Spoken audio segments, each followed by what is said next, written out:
Luis Cuvedú, subjefe de estudios regionales del hemisferio occidental de Fondo Monetario Internacional. Primero que nada, muchas gracias por tu tiempo. No, de nada, muchas gracias.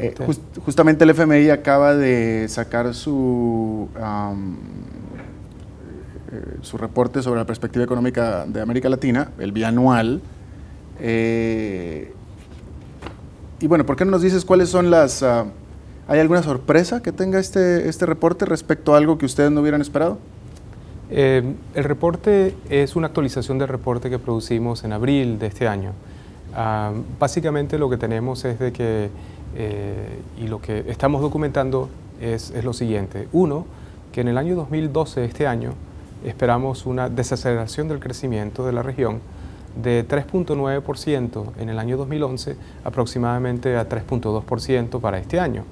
Esta desaceleración es un poco mayor de lo que nosotros preveíamos en abril y es resultado de dos cosas. Una es de que la economía global se ha desacelerado también, entonces la demanda externa se ha debilitado, y después, por otro lado, de que el impacto de las políticas de endurecimiento que tomaron la región, el endurecimiento de la política monetaria en particular, tuvo un efecto un poco mayor de lo que nosotros esperamos. Entonces, estamos actualizando el reporte de abril, vemos de que la región va a crecer una tasa menor, a 3.2% este año, pero se recupera el año próximo y de nuevo toma un rumbo y un sendo del 4%. Ya, ustedes hablan, en una sección de este reporte, hablan de riesgos a la baja, latentes. Lo estoy leyendo en inglés, así es que estoy tratando de traducirlo de la mejor manera posible, pero ¿a qué se refieren ustedes con riesgos a la baja, o en este caso downside risk? Es decir, ¿a qué le llamamos en este caso downside risk? Correcto. Nosotros, cuando hacemos las proyecciones de crecimiento, las basamos en ciertos supuestos de toma de acción de políticas en países avanzados, de que, por ejemplo, Europa mejore su situación, de que no entre en crisis de nuevo, de que Estados Unidos logre un acuerdo político para evitar una consolidación fiscal demasiado fuerte el próximo año, de que también China pueda seguir creciendo. Entonces hay ciertos supuestos de políticas y macroeconómicos que de alguna manera subrayan el crecimiento de la región. Ahora, hay riesgos de que estos supuestos no tomen lugar y no se materialicen, y a eso es lo que nosotros nos referimos a los riesgos. En este caso, la mayor parte de los riesgos son los riesgos a la baja. Hay un riesgo de que Europa no tome las decisiones necesarias para evitar una crisis, en cual caso Europa crecería menos.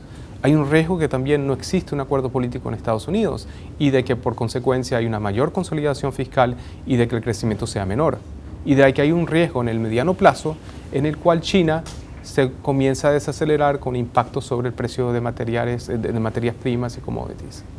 Pero en todo caso, cuando hablamos de riesgo de aceleración. O sea, no estamos hablando de una crisis, no estamos hablando de algo mayor. Estamos hablando de un riesgo de una desaceleración de la economía mundial. Correcto, no estamos hablando de una situación donde hay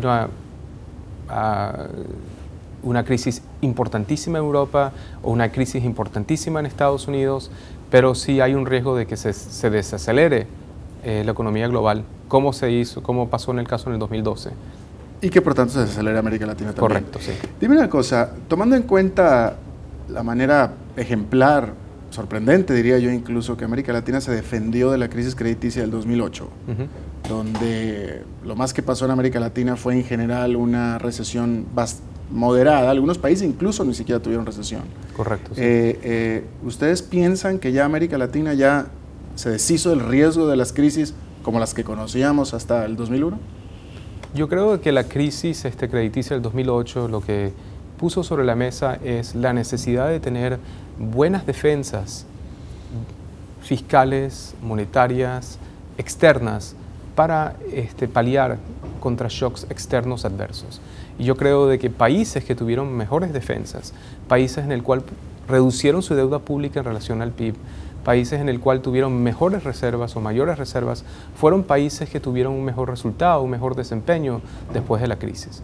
Entonces, si algo demuestra la crisis es la necesidad de que los países de la región tengan las reservas, las defensas adecuadas para enfrentar shocks adversos. Y como dice el reporte, estos shocks o estos riesgos de shocks han aumentado. Y a consecuencia, la región debería de seguir fortaleciendo sus defensas ante una eventualidad de que este shock se materialice. Ya. Respecto a los próximos 5 años para América Latina, hay algunos estudiosos, en este caso voy a citar concretamente a The Economist o al Intelligence Unit de Economist, que está previendo que en los próximos 5 años Latinoamérica va a crecer promedio 4%. ¿Es una cifra que ustedes manejan también similar? Nosotros pensamos que el crecimiento potencial de la región está en el orden del 3,5 al 4%, así que es bastante parecido. Yo creo de que la región vive un buen momento. La región se sigue favoreciendo no solo de buenas políticas macroeconómicas, pero también vientos a favor, condiciones externas muy favorables, precios de materias primas altos, condiciones de financiamiento externo también baratas, al igual que abundantes, de forma de que el contexto global es bastante favorable para la región, lo cual ayudaría a impulsar un crecimiento del 4% fácilmente.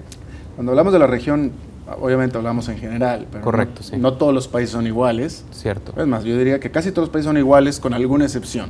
Una de esas excepciones es Argentina.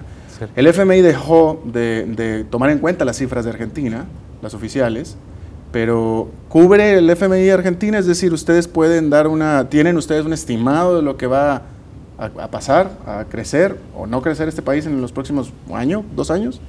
Nosotros tenemos en el informe una estimación sobre el crecimiento de Argentina para el año 2012 y el año 2003. Creo que se prevé una desaceleración de un crecimiento del 9% para el año 2011 a 2,5% para el año 2012 y creo que 3% para el año 2003. Tenemos proyecciones para el caso de Argentina. Lo que no hemos tenido con Argentina ya por un tiempo es una consulta de artículo 4, donde hay una misión del fondo que hace una evaluación sobre las políticas y las condiciones económicas del país. A consecuencia, lo que podemos recomendar al país es limitado, dado que esa consulta y ese aproximamiento de las autoridades no ha tomado lugar. Claro. El FMI está previendo que Brasil vuelva a crecer de la misma manera que creció dentro de los 5 años, de la misma manera que creció en los pasados 5 años. Nosotros prevemos de que Brasil, después de desacelerarse este año, el próximo año va a tomar la senda del crecimiento. Creo que en nuestras proyecciones tenemos a Brasil creciendo, cayendo una tasa de crecimiento de 0,5%, y para el próximo año Brasil va a estar creciendo en el orden del, si mal no recuerdo, el 3 o 4%. Y ya vemos indicios de que la economía comienza a rebotar, de que la producción industrial comienza a acelerarse, de que la demanda también comienza a crecer. Así que las políticas que estimulan al crecimiento comienzan a tener rédito en Brasil. Claro. Una subregión de América Latina que no ha crecido de la misma manera es el Caribe. Correcto. Ha tenido sus propios problemas separados de América Latina. ¿Cuál es la perspectiva de esta región? Las perspectivas para el Caribe y particularmente los países muy dependientes del turismo son perspectivas bastante débiles. El Caribe solo en el año 2012 comienza a recuperarse después de una larga recesión luego de la crisis crediticia. Nosotros vemos de que existen muchos vientos que frenan el crecimiento. Por un lado, la deuda razón al PIB del Caribe es bastante alta. En promedio está en el orden entre el 90 y el 100%. Por eso no tienen lugar espacio fiscal para estimular sus economías y tienen que consolidar, y eso de alguna manera, consolidar su posición fiscal, y eso te frena el crecimiento. Por otro lado, no se está beneficiando de los vientos de cola que tiene el resto de la región. Importa materias primas, así que no se favorece con mayores precios de materias primas. El abaratamiento del costo de financiamiento externo no se favorece de eso porque no tiene acceso a los mercados, porque los ratios de deuda son muy altos. Y también depende mucho de lo que es la demanda de los países avanzados, cuyo crecimiento es extremadamente débil. Hemos visto una recuperación, pero solo muy lenta del turismo, y eso también está frenando el crecimiento. Perspectivas, por ende, del Caribe, aquellos dependientes del turismo, todavía siguen siendo muy débiles.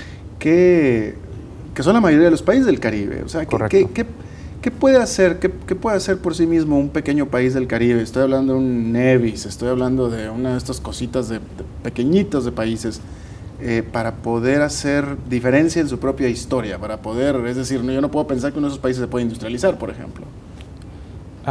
Yo pienso, es una buena pregunta y nosotros hemos tenido un acercamiento a muchos de los países de la región. Algunos países del Caribe también tienen programas con el fondo. El Caribe ahora está en una situación difícil y no de fácil solución. Para poder crecer más van a tener que reformar sus economías, van a tener que hacer reformas estructurales que puedan aumentar la competitividad del país, que puedan de alguna manera aumentar su productividad. Porque también son países que tienen tipos de cambio fijo, entonces los ajustes que tienen que tomar tienen que ser mucho más por el lado de las reformas estructurales. ¿Cómo mejoro mis mercados de trabajo? ¿Cómo aumento la competitividad del sector turístico? Nosotros pensamos que podría haber un poco más de flexibilidad de precios en el sector turismo, mucho más de lo que existe hoy en día. De nuevo, son perspectivas débiles y yo creo de que van a tomar tiempo en que las reformas estructurales que algunos países están tomando comiencen a tener resultados. No es de fácil solución. Por último, háblame de Haití.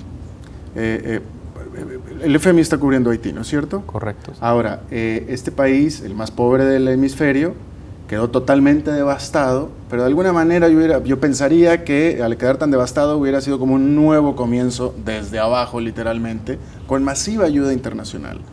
¿Es así?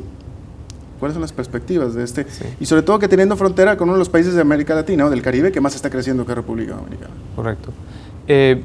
En el caso de Haití, nosotros tenemos un programa, estamos en el proceso de negociar un programa económico con ellos. Haití ha recibido también un cierto alivio a su deuda por parte del fondo. Yo creo que sí había un esfuerzo de la comunidad internacional de realmente ayudar al país. El país está creciendo entre una tasa del 5 al 6%, lo cual pensamos que es importante. Yo creo que podría ser más. Yo creo que en el caso de Haití también hay ciertos cuellos de botellas en lo que es la ejecución del gasto y la ejecución de la inversión que existe en el país, la falta de cierta capacidad en tomar el dinero de los donantes y transformarlos en infraestructura, etc. Entonces hay ciertos cuellos de botellas que toman tiempo en resolver, que se está en el proceso de resolver, pero quiero enfatizar de que el fondo ha sido una parte de esa comunidad internacional que ha ido a asistir y que quiere promover el crecimiento a largo plazo de Haití. Luis Cubedo, subjefe de estudios regionales del hemisferio occidental del Fondo Monetario Internacional. Muchas gracias por tu tiempo. Muchas gracias, Alberto.